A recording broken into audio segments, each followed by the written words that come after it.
D2DNY, Real World HVAC Simplified. And right now I'm replacing a Monster Txv. I've been working on Monster units for the past couple of days. You know, this part of it right here, this is the old valve. Now this thing is still hot. I had to use my big Bertha. Alright, this is a big tip. Let me see what size is this. There's the size of it right there.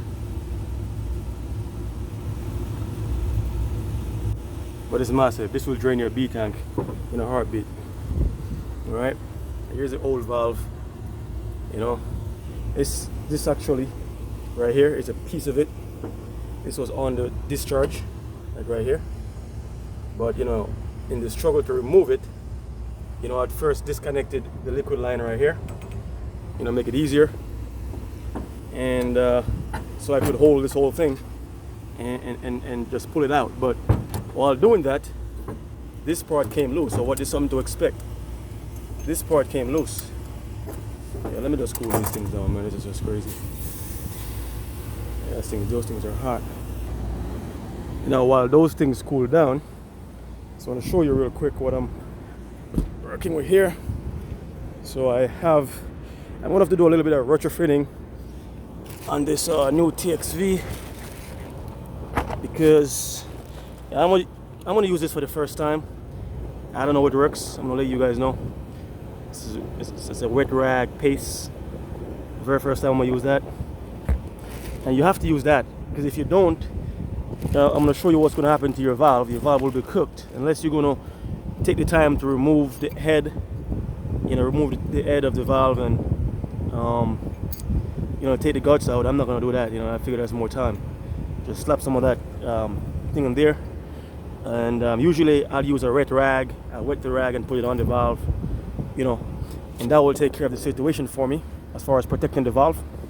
As you can see, this valve right here is smaller than the dimensions on the one I just took out. I just removed. So that's the reason why I gotta do some retrofitting. I think it should be cool right now. So this is the outlet. And let's bring this down here. Alright. So here's the outlet, and again, because of the extreme amount of heat, I'm using the big tip. This is the reason why this thing came out from right here. But that's where it's supposed to go. Well, you can see I can go. See? So I'm gonna have to do some a little bit of repiping to get this thing to work. And both the inlet and the outlet. Okay, so let me show you what I've got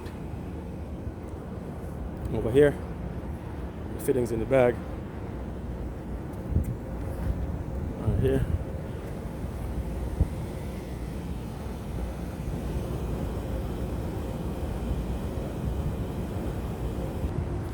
Okay, so I'm being creative right here because the supply house didn't have, this is an old carrier unit and they didn't have the direct sizing.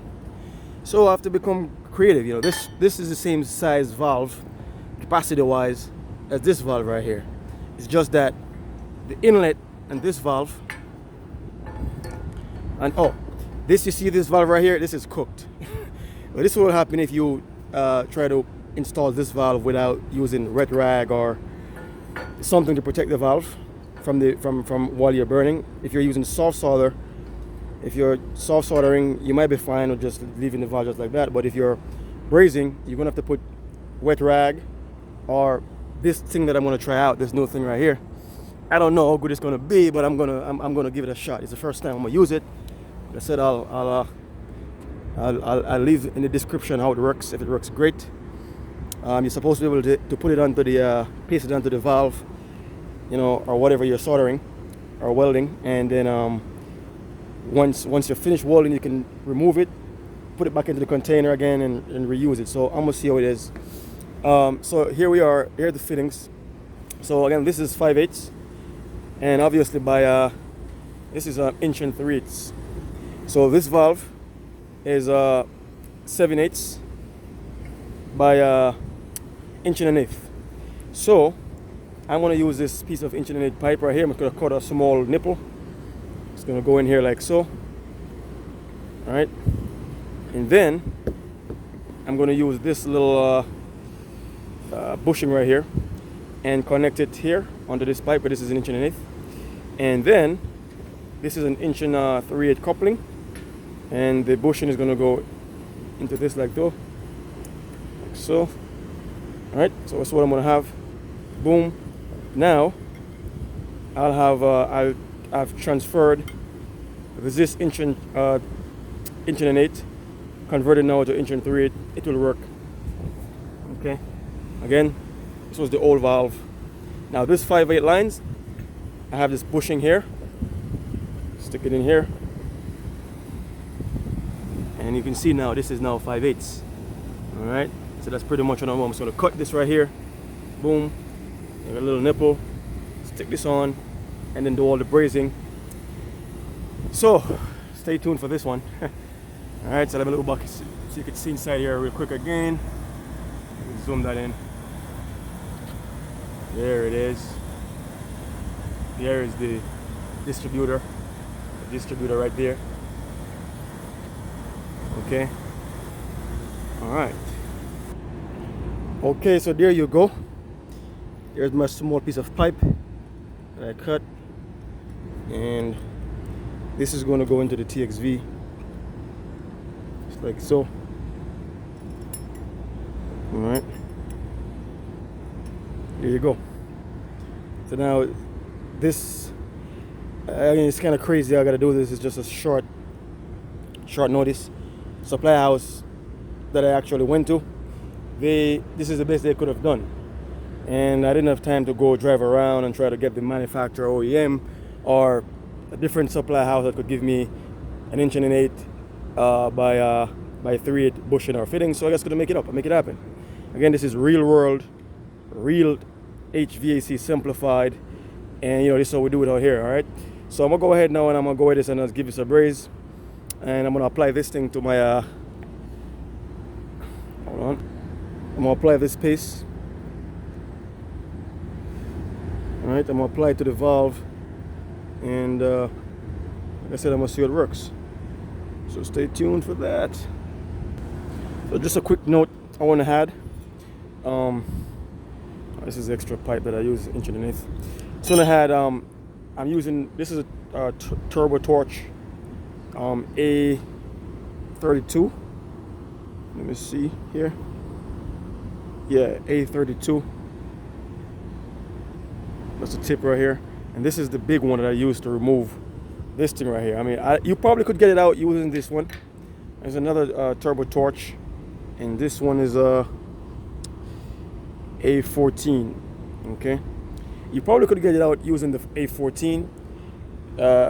In the past, what happened to me with that is that it took a long time to remove it because of the size of the pipe, and then the distributor is like a solid piece of brass, right? And you have all the spiders in it. So this thing right here, last thing you want is to make this part get really hot. If this thing gets really hot, then you risk pulling out these these lines, and then once it happens, oh man, you're in for some serious problems, I say. So it happened to me once years ago. So I know better now. This tip right here, because it's solid, and then you have all these lines distributing the heat when you're welding from the torch. It will take a long time, and eventually these will start to loose, and when you pull on this thing to pull it out, pull the valve out, you might end up pulling out all these lines, and then you're screwed. So the big tip, the A32, that's what I use. It takes it out in the breeze, no issues there. All right, so let me go ahead and put this thing together, weld it up, and return. Stay tuned for that.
Okay, so there's the finished product.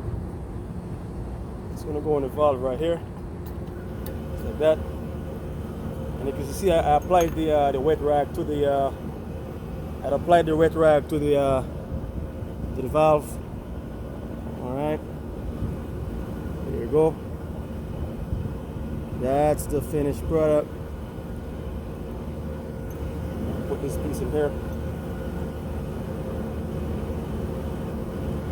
I'm gonna go ahead and hit that.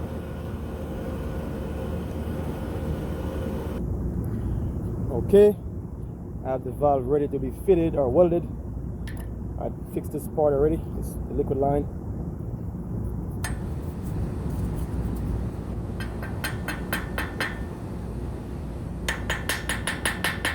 Out of it. So here that is.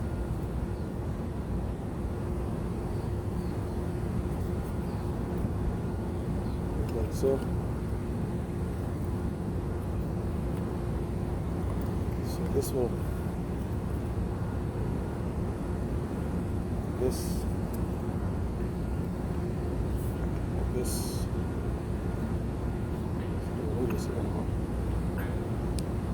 is what it will be.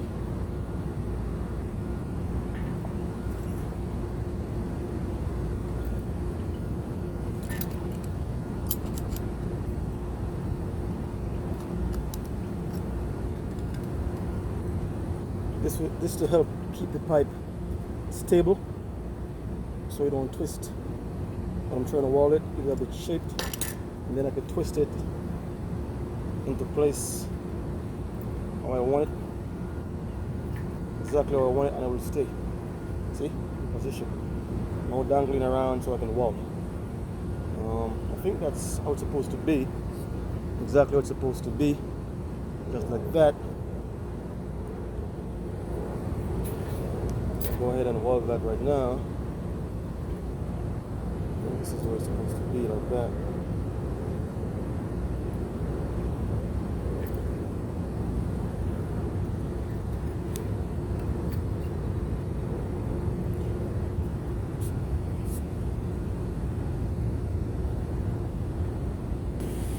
Okay, just finished positioning the pipe. I'm going to go ahead and hit that liquid line, and let's see how this paste holds up.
Okay, I would say it did pretty good. It's pretty smooth, well in the joint. The weld in the joint was pretty smooth, and the piece is still intact. So for the first joint, I would say it did pretty good. Let me reposition the pipe so I can do the outlet.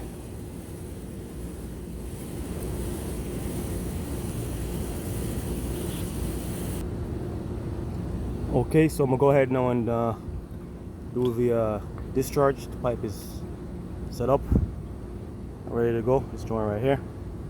So let's go.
That's good.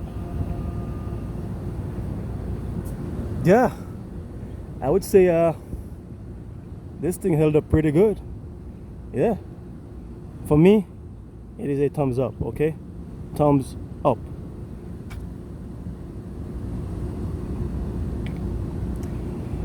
Next phase is to get this thing back into the unit. Stay tuned for that. Okay, so I figured I'd removed the paste or the wet rag paste from the valve, because inside of the unit, while I'm doing this part inside of the unit, the distributor right here, I got enough meat right here. I got enough meat to put the wet rag here, an actual wet rag. All right, but yeah, I can see the valve. There's a piece of paper here on the valve, and that sticker is still intact, and that's usually how I judged.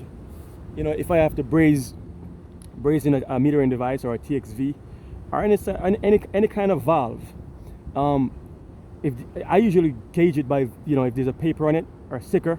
If the sticker is still intact, it means that the internals has to be good.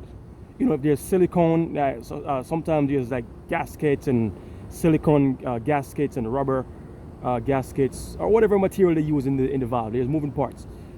If this sticker is able to be intact after the weld, right, then which means that all the internals has to be still good, right? So that's how I judge it. So I guess the wet rag paste thingy here, did good. It's just that I'm not a fan of the. I was told by the supply house that you could be able to take it off and reuse it, the paste a second time. But I find that I don't know about that part of it. And plus it's a little bit messy to remove. But at the end of the day, if that's all you have when it comes to installing a Txv or metering device or any valve whatsoever, if all you have to worry about is the mess, then it's a good day.